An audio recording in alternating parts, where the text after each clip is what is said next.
Hello दोस्तों, आज पढ़ेंगे पॉलिनोमियल्स एक्सरसाइज 2.2। सबसे पहला क्वेश्चन है find the zeros of the polynomials quadratic polynomials and verify the relationship between the zeros and the coefficient. Zeros और coefficient के बीच हमें क्या करना है, इसके रिलेशनशिप को वेरीफाई करना है। इसके लिए थोड़ा सा पहले समझेंगे। मान लेते हैं कि एक क्वाड्रेटिक इक्वेशन है, that is ax square plus bx plus c where a is not equal to 0। ठीक है, अगर एक पॉलिनोमियल एक क्वाड्रेटिक पॉलिनोमियल्स है ax square plus bx plus c, जहां पे a 0 के बराबर नहीं है, तो इनके दो जीरोज हैं alpha and beta. Let the two zeros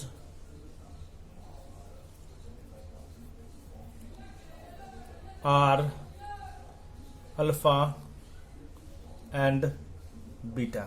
अगर ये दो जीरोज होंगे तो इसका मतलब क्या हो गया कि x minus alpha and x minus beta ये इसके दो फैक्टर्स होंगे।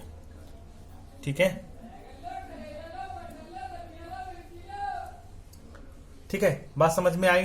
अब ये तभी जीरोज होंगे जब x माइनस अल्फा जीरो के x minus beta equal to 0, x equal to beta लिखेंगे, और अगर x की वैल्यू बीटा पुट करेंगे, अल्फा पुट करेंगे, तो इनके जीरोज इनकी वैल्यू जो है वो 0 होगी। ठीक है, तो एक रिलेशनशिप बनता है अल्फा और बीटा के, अल्फा बीटा मतलब जीरोज के बीच में, और इनके कॉफिशिएंट a, b और c के बीच में।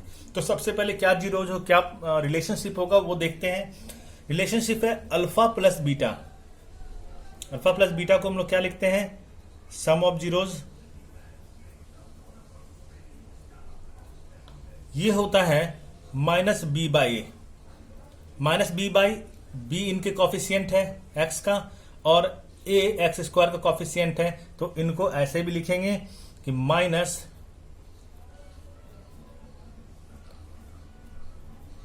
Coefficient of x divided bye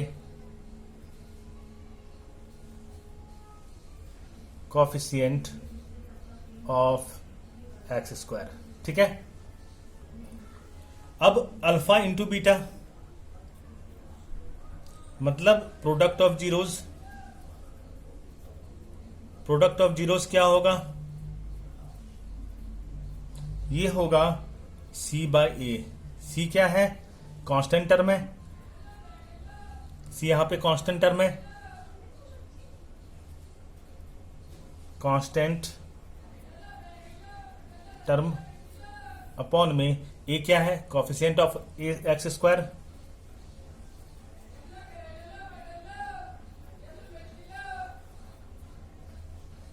ठीक है, तो इसी तरीके से हम क्या देखते हैं कि अल्फा प्लस बीटा मतलब किसी भी क्वाड्रेटिक इक्वेशंस के जो जीरोज होंगे और उनका जो कॉफिशिएंट होगा, उनके बीच एक रिलेशनशिप होगा कि product of zeros is equal to minus b by a minus coefficient of x divided by coefficient of x square. और उनका जो प्रोडक्ट होगा, जीरोज का जो प्रोडक्ट होगा, product of zeros, that is equal to c by a equal to constant term of coefficient of x square. तो इसको निकालने के लिए, रिलेशन को वेरीफाई करने के लिए हमें सबसे पहले क्या निकालना पड़ेगा, उनके जीरोज निकालने होंगे। और जब क्वाड्रेटिक इक्वेशन दिया होगा तो उसके लिए हमें सबसे पहले उनके फैक्टर्स निकालने होते हैं। ठीक है, अब पहला क्वेश्चन है x square minus 2x minus 8। अब इनके हमें निकालने होंगे सबसे पहले फैक्टर्स। फैक्टर्स निकालने के लिए जिस मेथड का हम लोग यूज करेंगे वो है मिडिल टर्म स्प्लिट।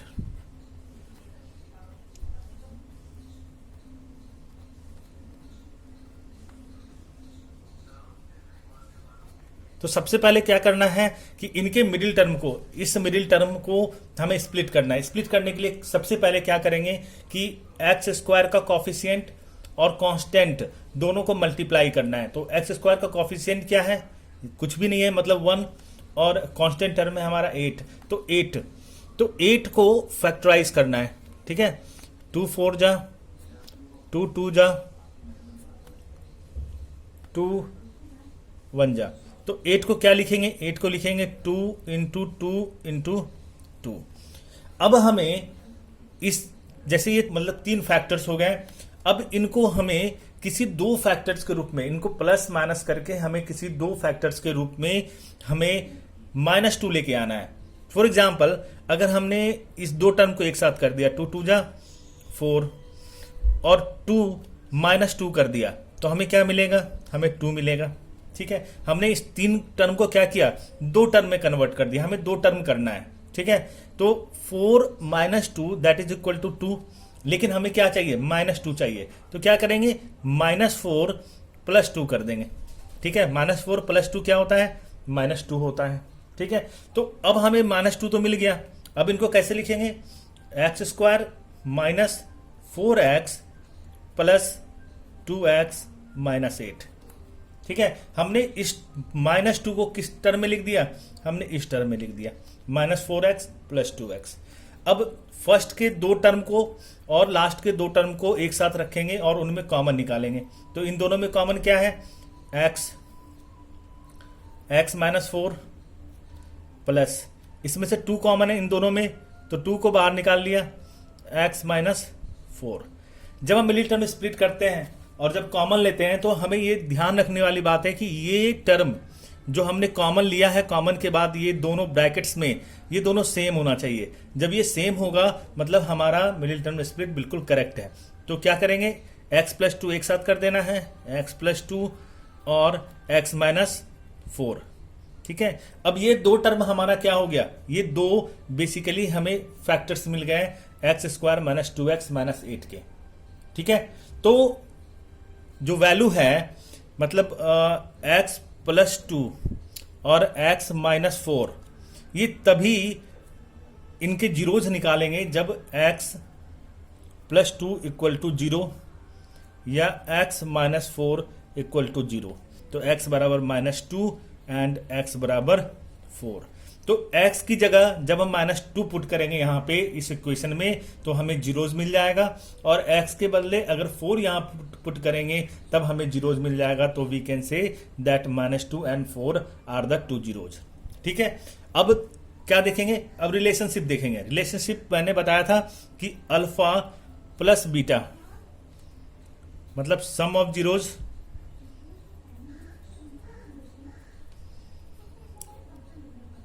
अब जीरोज हमारे 2 है, क्या क्या है? -2 + 4 क्या आएंगे? 2। अब 2 को हम देखेंगे तो 2 यहां पे क्या आएगा? क्या यहां पे -b/a आ रहा है? मतलब माइनस ऑफ x अपॉन में कोएफिशिएंट ऑफ x²। ठीक है, कैसे? अब प्रोडक्ट ऑफ जीरोज करेंगे, alpha into beta, product of zeros क्या है? -2 × 4, -2 × 4 क्या हो जाएगा? -8। -8 क्या c/a है? c/a। c/a कैसे देखेंगे जरा सा आप देखिए। c हमारा क्या है यहाँ पे? -8, तो ये हो गया -8। a क्या है? 1, दैट इज -8। क्या ये वेरीफाई कर रहा है? वेरीफाई कर रहा है, तो इक्वल टू लिख देंगे कांस्टेंट टर्म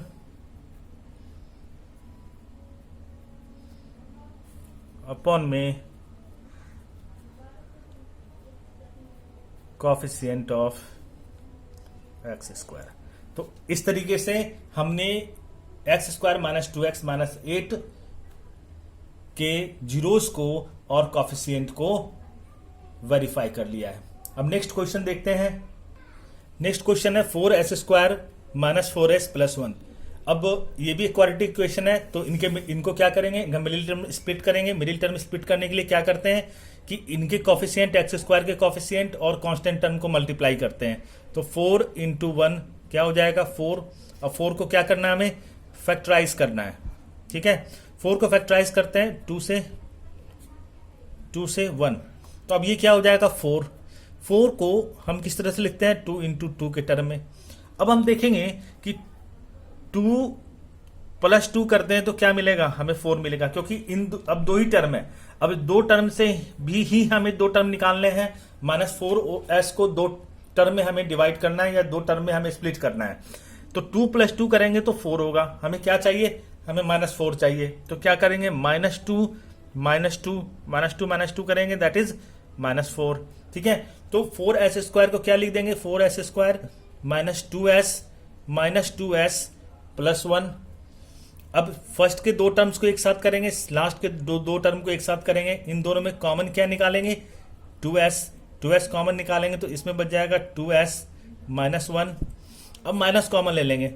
अब इन दोनों में कॉमन क्या है, इन दोनों में कोई भी कॉमन नहीं है तो -1 को कॉमन लेंगे। ठीक है, तो ये हो जाएगा 2s -1। अब ये वाला ब्रैकेट्स और ये वाला ब्रैकेट्स क्या दोनों सेम है, तो हमारा जो स्प्लिटिंग है वो बिल्कुल सही है। तो 2s -1 एंड 2s -1। ठीक है, जो वैल्यू है, the value of 4s² -4s +1 is 0। ये 0 तभी होगा इफ 2s -1 = 0 एंड 2s -1 = 0। जो हमारे पास दो फैक्टर आए वो 0 अगर होंगे तभी उनकी वैल्यू, इस क्वाड्रेटिक इक्वेशन की वैल्यू 0 आएगी। तो 2s minus right hand side लेके जाएंगे 1, तो s बराबर क्या हो जाएगा 1/2। इसमें भी सेम वही होगा, 2s बराबर 1, तो s बराबर 1/2। ठीक है, तो हमारे दो जीरोज मिल गए, 1/2 एंड 1/2। अब इनको क्या करेंगे, वेरीफाई करेंगे। तो alpha plus beta some of zeros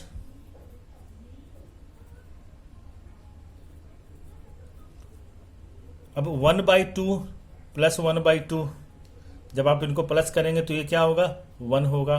अब 1 होगा तो क्या ये -b/a के बराबर है, देख लेंगे अभी। -b/a, अब मैं यहां पे करके बताता हूं। -b 1 है हमारे पास, तो इनको और ऐसे लिख देते हैं हम लोग, minus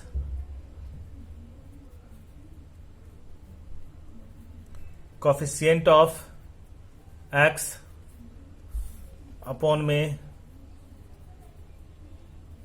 coefficient of x²। Coefficient of x क्या है, -4। ठीक है, और ब्रैकेट्स में के बाहर माइनस है तो माइनस अपॉन में 4, तो ये क्या हो जाएगा 4/4 कैंसिल 1 हमारा आ गया। ठीक है, ये वेरीफाई हो गया। नाउ 2 × 1/2 मल्टीप्लाई कर देंगे 1/4। ये क्या है हमारा कांस्टेंट टर्म अपॉन में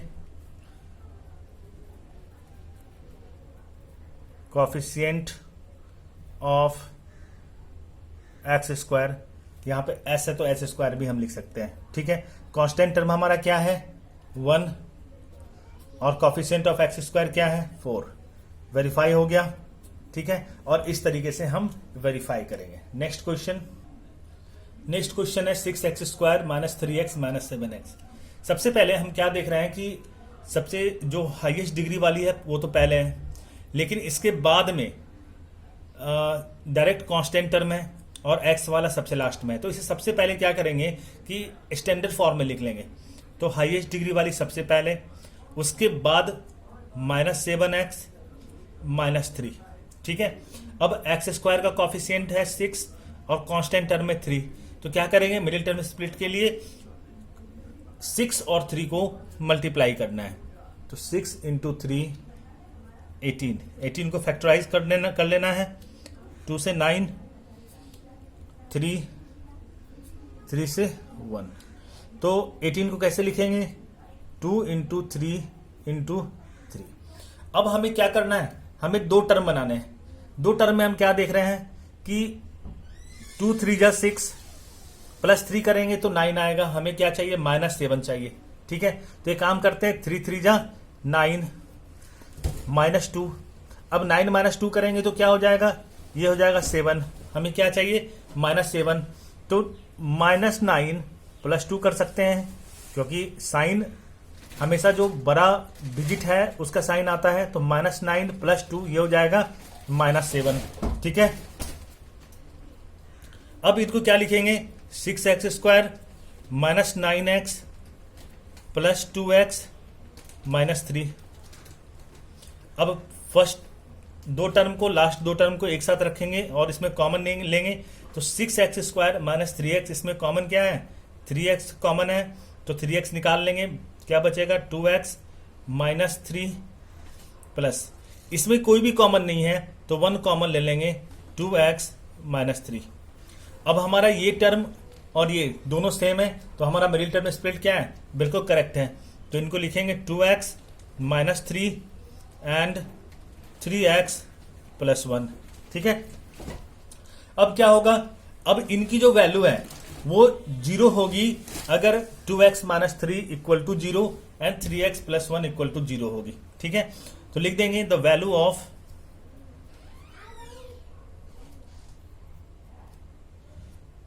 6x² -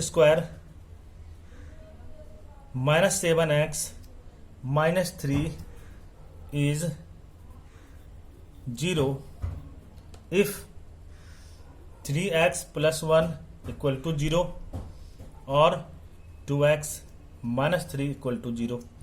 अब प्लस है, इक्वल टू को दूसरी तरफ लेके जाएंगे राइट हैंड साइड, तो 3x बराबर -1 और x बराबर -1/3। 2x - 3 = 0 है ना, तो 2x बराबर क्या हो जाएगा, 3 और x बराबर 3/2। ठीक है, अब हमारे पास दो जीरोज आ गए, कौन कौन से, -1/3 एंड 3/2। हमारे पास दो जीरोज आ गए। अब हमें क्या करना है, वेरीफाई करना रिलेशन। तो अल्फा प्लस बीटा क्या हो जाएगा, -1/3 + 3/2। ठीक है, अब क्या करना है, इन दोनों में चूंकि डिनोमिनेटर सेम नहीं है तो इनका एलसीएम लेना है। 3 and 2 का एलसीएम होगा 6, 3 × 2 = 6, 2 से मल्टीप्लाई करेंगे -1 को, -2 प्लस 2 से डिवाइड करेंगे 6 को, 2 × 3 = 6, 3 से 3 को मल्टीप्लाई करना है 9, ये क्या हो जाएगा, 7/6। 7/6 क्या देख रहे हैं, ये क्या है, -b/a। अब -b/a कैसे है, जरा सा समझेंगे। -b क्या है, बेसिकली कोफिशिएंट ऑफ x। हम लोग क्या लिखते हैं इसको, माइनस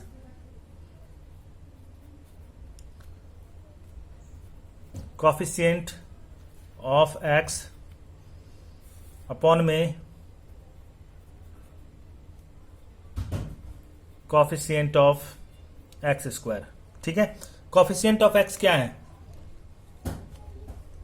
-7, तो -7 और ब्रैकेट्स के बाहर क्या है, माइनस लगा देंगे। कोफिशिएंट ऑफ x² क्या है, 6, तो माइनस माइनस क्या हो जाता है, प्लस, तो 7/6 वेरीफाई हो गया हमारा। Now alpha into beta, product of zeros, -1/3 into 3/2, 3 से 3 कैंसिल हो जाएगा, -1/2। ये क्या होता है हमारा, c/a। c/a क्या लिखते हैं इसे, कांस्टेंट टर्म अपॉन में कोफिशिएंट ऑफ x²। ठीक है, अब कोफिशिएंट ऑफ x², अब देखिए कांस्टेंट टर्म हमारा क्या है, -3, कोफिशिएंट ऑफ x² क्या है, 6, 3 से कैंसिल कर देंगे, 3 × 1 = 3, 3 × 2 = 6, क्या मिलेगा, -1/2। हो गया वेरीफाई। ठीक है, hence it is verified. Next question देखते हैं। अब इस क्वेश्चन में देखेंगे, इस क्वेश्चन में 4u² + 8u है। यहाँ पे कांस्टेंट टर्म नहीं है। जब कांस्टेंट टर्म नहीं है, ऐसे क्वेश्चन में मिडिल टर्म स्प्लिट हम नहीं करेंगे। ठीक है, तो इसमें क्या कर सकते हैं, सिंपली कि दोनों में देखेंगे कॉमन क्या है, 4 और कॉमन क्या है, u कॉमन ले लेंगे, क्या बच जाएगा, 4u² में हमने 4u को कॉमन ले लिया, तो u + 2, तो हमारे पास दो फैक्टर आ गए। कौन कौन से फैक्टर आ गए, 4u एंड u + 2, ये हमारे पास दो फैक्टर है। ठीक है, अब ये दो फैक्टर अगर इनके फैक्टर्स है तो इसका मतलब ये इनके जीरोस कब होंगे, जब 4u इक्वल टू 0 होगा and u plus 2 equal to 0 होगा। तो कुछ इस तरीके से लिख देंगे, the value of 4u square plus 8u is 0 if 4u equal to 0 और u प्लस 2 इक्वल टू 0। तो 4u मल्टीप्लाई में जब हम राइट हैंड साइड लेके आएंगे तो वो डिवाइड हो जाएगा, तो u बराबर क्या हो जाएगा 0, और यहाँ पे क्या हो जाएगा, जब राइट हैंड साइड लेके आएंगे प्लस में है माइनस हो जाएगा, u बराबर -2। तो हमारे पास दो जीरोज में आ गए 0 एंड -2। अब वेरीफाई कर लेंगे अल्फा प्लस बीटा क्या होता है, दोनों जीरोज को प्लस करना है हमें, तो 0 प्लस -2 जब प्लस करेंगे तो क्या हो जाएगा -2 हो जाएगा। और अल्फा प्लस बीटा क्या होता है -b/a, ठीक है, -b/a। अब देखेंगे यहाँ पे कि b के हमारे पास क्या है 8 है, तो -8 अपॉन में a क्या है 4, ठीक है। तो अब ये इनको हम लोग कैसे लिखते हैं, minus coefficient of x upon में कोफिशिएंट ऑफ x स्क्वायर। तो ये हमारा वेरीफाई हो गया। अब अल्फा इंटू बीटा 0 इंटू -2 क्या हो जाएगा 0 हो जाएगा, c/a। अब देखेंगे c क्या है हमारा, c तो कुछ नहीं है, जब c कुछ नहीं है तो क्या करेंगे, हम उसे 0 कंसीडर करेंगे, तो 0 a क्या है हमारे पास 4, तो 0/4 क्या होता है 0 ही होता है, ठीक है। तो ये क्या हो गया कांस्टेंट टर्म अपॉन में कोफिशिएंट ऑफ x स्क्वायर, और इस तरीके से ये हमारा वेरीफाई हो गया। अब इस नेक्स्ट क्वेश्चन है t² -15। इस क्वाड्रेटिक इक्वेशन में जो हमारा b का पोर्शन है, जैसे क्वाड्रेटिक इक्वेशन क्या होता है ax² plus bx plus c, b का पोर्शन नहीं है, क्या है a का ये वाला और ये वाला पोर्शन तो है हमारे पास, लेकिन ये वाला पोर्शन नहीं है, ठीक है। तो इसको क्या करेंगे, इसको a² - b² के टर्म में ब्रेक करेंगे। तो a² - b² ये आइडेंटिटीज क्या होती है, a plus B into a - b, ठीक है। तो इनको क्या लिख सकते हैं इस टर्म में, जरा इन्हें हम ब्रेक करने की कोशिश करते हैं। तो t², तो t का होल स्क्वायर माइनस 15 को क्या लिख सकते हैं, √15 का होल स्क्वायर लिख सकते हैं, ठीक है। तो ये हमारा a² हो गया, ये b² हो गया। तो a² - b² क्या होता है a plus B into a - b। तो a प्लस बी करते हैं, a हमारा है t प्लस हो जाएगा √15 और b हमारा हो a - b करेंगे तो t माइनस √15, ठीक है। The value of t² -15 is 0। ये 0 तभी होगा if t plus √15 equal to 0 और t माइनस √15 इक्वल टू 0। जब इस फैक्टर को 0 के बराबर करेंगे तभी तो इसकी वैल्यू 0 होगी। तो t बराबर क्या हो जाएगा -√15, प्लस में है राइट हैंड साइड लेके जाएंगे तो माइनस हो जाएगा, ये माइनस में राइट हैंड साइड लेके जाएंगे तो प्लस हो जाएगा। तो t बराबर प्लस √15। अब हमारे पास दो जीरोज मिल गए, ठीक है। अब क्या करना है, हमें वेरीफाई करना है। तो अल्फा प्लस बीटा क्या होगा, अल्फा और बीटा, तो -√15 प्लस √15 माइनस प्लस क्या होता है माइनस होगा, 0 हो जाएगा, दैट इज 0।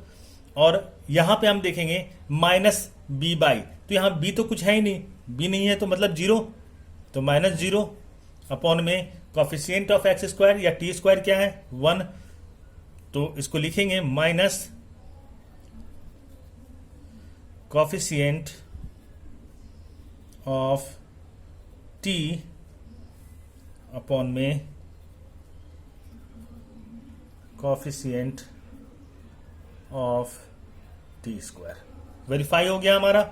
नेक्स्ट है अल्फा इंटू बीटा करेंगे, प्रोडक्ट ऑफ जीरोस, तो -15 into 50 root under 15 into root under 15।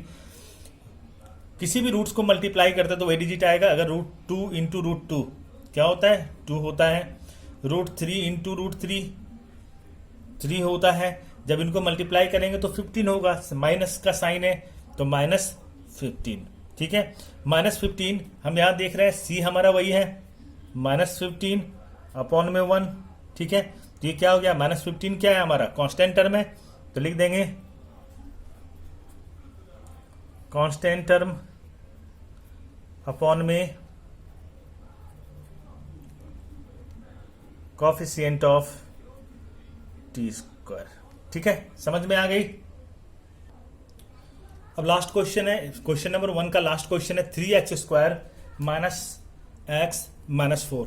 ये क्वाड्रेटिक इक्वेशन है। अब इनके मिडिल टर्म को स्प्लिट करना है, तो मैंने क्या बताया कि कांस्टेंट टर्म और कोफिशिएंट ऑफ x² को मल्टीप्लाई करेंगे, तो 3 इंटू 4 क्या होगा हमारे पास 12। अब 12 को फैक्टराइज करना है, 2 से 2 6 जा, 3 से 3 2 जा, फिर 2 से 1, तो 12 को कैसे लिखेंगे, 2 इंटू 2 इंटू 3। अब हमें क्या करना है, इस फैक्टर्स को 2 टर्म बनाने हैं, 2 2 जा 4 एंड 3 एक जगह करके देखते हैं, तो 4 -3 1 होगा। हमें क्या चाहिए, हमें -1 चाहिए, तो -4 + 3 कर लेंगे तो हो जाएगा -1। ठीक है, तो इसे कैसे लिखेंगे, 3x² -4x + 3x -4। ठीक है, अब फर्स्ट 2 टर्म को एक साथ करेंगे, लास्ट 2 टर्म को एक साथ करेंगे। इन दोनों में कॉमन क्या है, x को कॉमन ले लेंगे, 3x -4 प्लस इन दोनों में कॉमन क्या है, कुछ भी नहीं है, तो 1 कॉमन लेंगे, 3x -4। अब ये दोनों हमारा सेम है, मतलब हमारा मिडिल टर्म स्प्लिटिंग बिल्कुल करेक्ट है। तो क्या कर लेंगे, 3x -4 को एक जगह लिख देंगे और x + 1 को अलग लिख देंगे। ठीक है, दोनों को प्रोडक्ट के रूप में लिख देंगे। अब ये दोनों क्या हो गए, ये दोनों इनके फैक्टर्स हो गए। ठीक है, तो जो वैल्यू है, the value of 3x² -x -4, ठीक है, ये 0 कब होगा, 0 इफ 3x -4 = 0 और x + 1 = 0। अब माइनस का साइन है, राइट हैंड साइड लेके जाएंगे तो प्लस हो जाएगा, तो 3x = 4 और x बराबर क्या हो जाएगा, मल्टीप्लाई में डिवाइड हो जाएगा 4/3, प्लस है माइनस हो जाएगा, x = -1। तो हमारे पास 2 मिल गए, 2 फैक्टर मिल गए, अल्फा और बीटा, 4/3 एंड -1। अब वेरीफाई करेंगे तो अल्फा प्लस बीटा क्या होगा, 4/3 प्लस -1। इनको कैसे लिख देंगे, 4/3 -1। ठीक है, अब 3 को एलसीएम ले लेंगे, 4 -1 को क्या लिख सकते हैं, 1/1 लिख सकते हैं। 1 से आप डिवाइड करेंगे 3 को 3 टाइम्स, 3 को 1 से मल्टीप्लाई करेंगे तो 3, ये हो जाएगा 1/3। ठीक है, अब 1/3 हो गया। अब हम देखेंगे 1/3 क्या होता है, अल्फा प्लस बीटा होता है -b/a। अब -b/a तो -b हमारा क्या है, -1 है, तो -1 अपॉन में 3।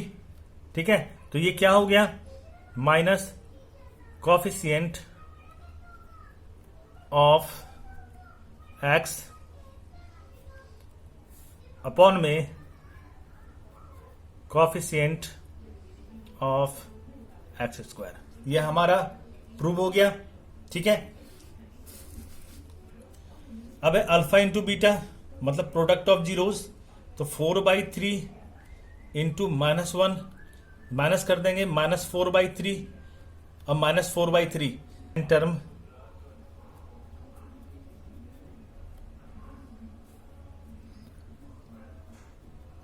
अपॉन में